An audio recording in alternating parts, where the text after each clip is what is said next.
Join the conversation, fans. The NFHS Network is on Facebook, Twitter, and Instagram, giving you access to the best in high school sports every week. Follow the NFHS Network on your favorite social media sites to keep up with all the high school action on the NFHS Network. Hashtag We Are High School. Manny, what's your favorite media site you're keeping up with us? With me, it's all about media site in general. I'm all about the Facebook, to be honest. All about the Facebook. I love seeing all the updates, all the photos. Instagram, not so much, but I think with Facebook, with all the cameos, all the pictures, all the selfies that you look all around. I do my selfies every time I'm at an event, and people who follow me, they always get the thousands of likes that I get on my photos. So, for me, Facebook is where it's at. And, to be honest, with that kind of social media tool, it's a way to get the word around, too. All right, it'll be Graham, Bishop, and Almost. Graham down in the count 0-1. She's down in the count now 0-2. She doubled in the first and was eventually stranded at second.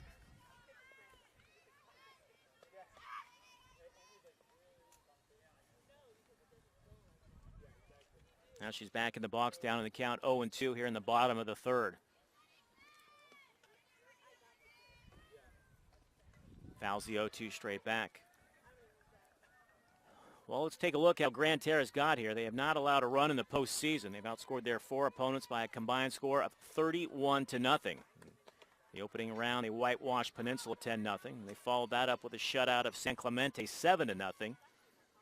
And the quarterfinals, Almost and Junior Morrison combined to shut out Don Lugo 8-0. Almost went the first 4 innings, then turned it over to her teammate. And the 0-2 fly ball hitting the center field right at Downey. She's got it for out number 1 here in the bottom of the third. Yeah, right place, right time for Graham. And this time, I think she got a little pep talk from Desert about playing that position out in center. Any ball that's hit, you see that coming your way, you better go after it right away. But an easy can of corn for her. And that'll bring up now the number 3 hitter, Lily Bishop. She's 0-1, popped to short back in the first. Getting back to Grand Terrace in the semifinals, once again it was Almost and Morrison combining on a 2-hitter this time as they blanked Burroughs 7-0. Head coach Bobby Flores, he missed the game versus Burroughs because he was dealing with gallbladder issues, and he still is. The team was coached by assistants Javier Almost and Will Laredo. They've been with head coach Bobby Flores since the school opened just 4 years ago. First pitch is lined in the left field, and that's going to get down for a base hit. So Bishop has the 4th hit of the afternoon for Grand Terrace, and there's one on with one out in the bottom of the third. Nice bit of hitting by the number 3 hitter. Yeah, definitely for Bishop. And that was a ball that was right down the pipe, and she found a gift that lining down all the way down to left field. An easy base hit now for Almost, who on the mound today, who's got a work cut out for her, has a chance to hopefully extend this chance to find a way for Grand Terrace to get the first run of the game. Yeah, I think we're going to have a pinch runner. Now Bishop is eligible to come back in the game. Rita Garcia now will be the runner at first base. Garcia's a junior. She's the pinch runner. Almost strikeout victim her first time. Swings at the first pitch, pops it to first. Easy play for Moore, who tries to tag out the runner to see if she can get a double play to no avail, but she does retire Almost on 1 pitch, and there's now 2 away. Yeah, not sure if I really like that at bat there for Almost, considering that she, on 1 pitch, decided to go after the ball instead of playing patient. Yeah, did throw quite a bit in that second inning. She did find herself with the bases loaded, so not as tiresome, but at the same time, considering you got a runner at first, you got to definitely play the ball, definitely be more aggressive in those at-bats, but I think maybe in that at-bat, a little too aggressive. Head coach Jennifer Desert of Redondo Union came out to have a word with the first base umpire. Not sure what it was all about, but she's back in the dugout. And Morgan Parsons hits with 2 out here in the bottom of the third and a runner at first. First pitch to her is upstairs for a ball, 1-0. Parsons reached on an error and was lifted for a pinch runner. The 1-0 is downstairs, now 2-0.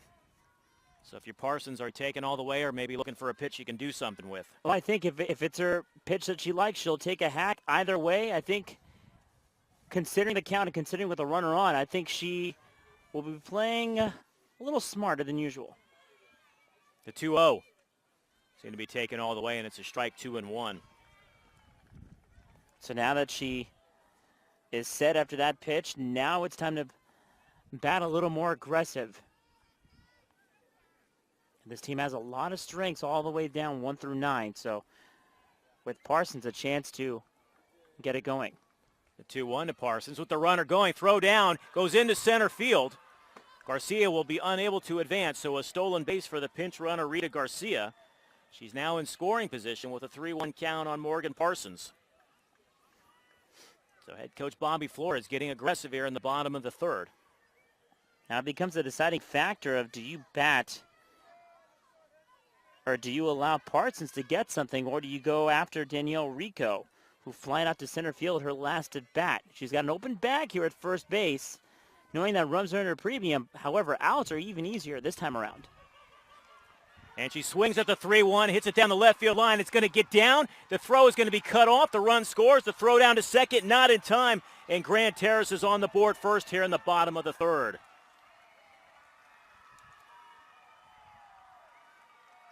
An RBI double for Morgan Parsons, as Rita Garcia scores the first run of the afternoon, and Grand Terrace now leads 1-0 in the bottom of the third. Well, Manny, you mentioned it. They decided to go after Parsons, and they paid the price. Well, Parsons again saw the pitch that she liked and lined it down to left field. And obviously with the runner going, Lily Bishop wasted no time rounding third into score. And with that, Parsons advancing on the throw. Now a 1-0 ball game, and as we talked about, with runs being hard to score, maybe in a game like this, one run could just do it. There's Danielle Rico. She's 0 for 1, fly to center. Parsons in scoring position, the runner at second. That's fouled out of play. Rico is senior. She'll be going on to Eastern Michigan. She had a big game in the quarterfinal matchup against Don Lugo, came through with 3 hits.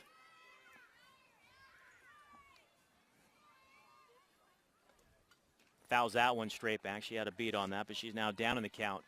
No runs, no hits, 1 error for Redondo Union. 1 run, 5 hits, and an error for Grand Terrace. Graham led off the inning, flied to center, then Bishop singled. She was replaced by the pinch runner Garcia. Almost popped to first. Garcia then stole second, and Parsons doubled her home. And the 0-2 is hit way back, and that is gone. A 2-run homer for Danielle Rico.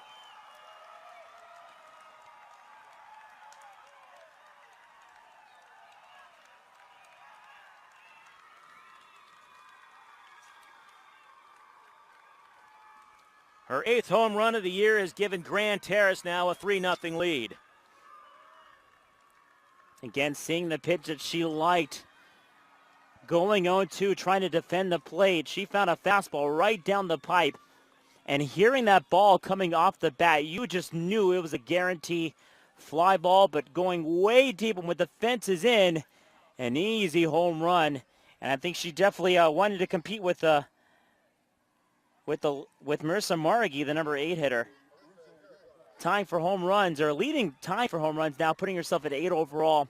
A 3-0 ball game, and like we mentioned, with runs being hard to come by, that lead just gets bigger and bigger now coming in this half inning. Well, all this coming with 2 outs in the bottom of the third.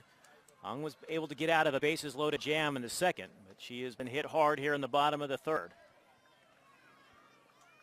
3 runs in so far on 3 hits. Haragi bats with the bases empty.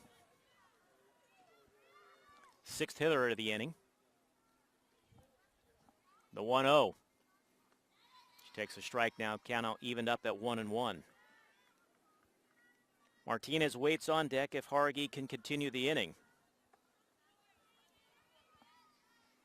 We mentioned this is a very potent lineup. On 15 separate occasions, Grand Terrace has scored 10-plus runs.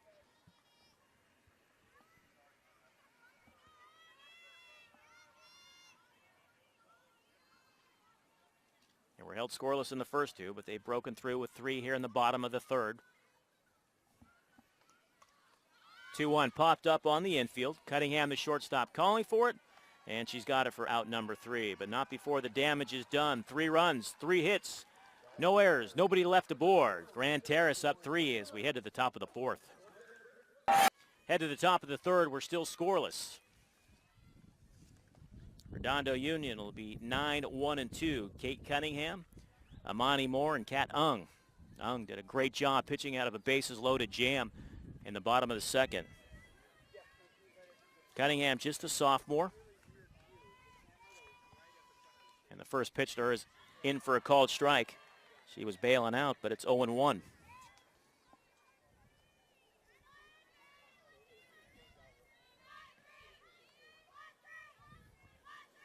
Cunningham is sophomore. She'll be going to Azusa Pacific when all is said and done with her career at Redondo Union. And with a school like APU, yeah, they're Division II, but that's also another program that's really well known for their athletics, basketball especially. For softball, they're definitely in the works, but I believe they're making the tournament this year. 1-1 fouled off. Giving chase is Parsons, but it's not going to be playable, so the count will be 1-2 on the sophomore, who's hitting .208 for the regular season. Doesn't have a homer, 4 runs batted in. 5 for 24. Leading off the top of the 3rd. Getting back to Redondo Union in their semifinal was once again Kat Ung taking center stage. She tossed her 3rd shutout in 4 playoff games as Redondo Union beat second-seeded Bishop Mabont 1-0. Ung allowed just 2 hits, struck out 10. There's a strikeout to begin the top of the 3rd. 2 strikeouts in a row now for Olmus, and 5 overall. And I'll be back to the top of the order, and Imani Moore, who struck out in the 1st. She's 0 for 1.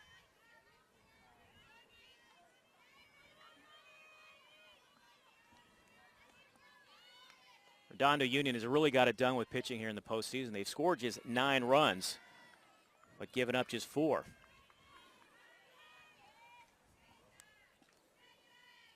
As we mentioned, runs will be hard to come by in this game, but both teams knowing that every at-bat is crucial. Trying to drag bunt her way on. She takes in the count now even up at 1-1. They're still looking for their first hit this afternoon. They've had a couple of runners aboard, but it was via walk and an error. The 1-1 to the leadoff hitter. Swinging strike. She's now down in the count 1-2 with Ung on deck. Betty in the hole if anybody should get aboard.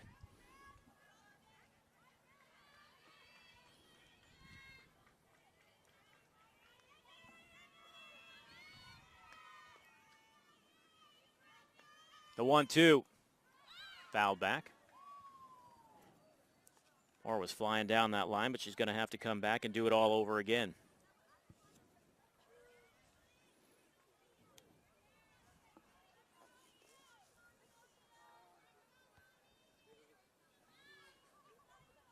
I mentioned Redondo Union. They've only scored 9 runs in this postseason.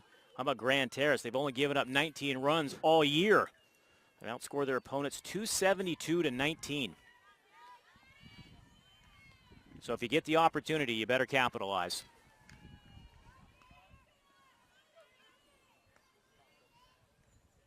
And down on strikes for the second time is the leadoff hitter Moore. And you can just tell right now for the pitcher and almost, I think it took that second inning to kind of settle herself in, considering with the bases loaded, you had 1 down, a couple of mistakes here and there, and all of a sudden, she's got 4 straight strikeouts coming from 3 straight strikeouts coming from that bottom of the, or top of the second inning. Yeah, 3 straight Manning and 4 out of the last 5. So now Ung, the senior, hits. She struck out as well, looking. First pitch to her is a ball 1-0.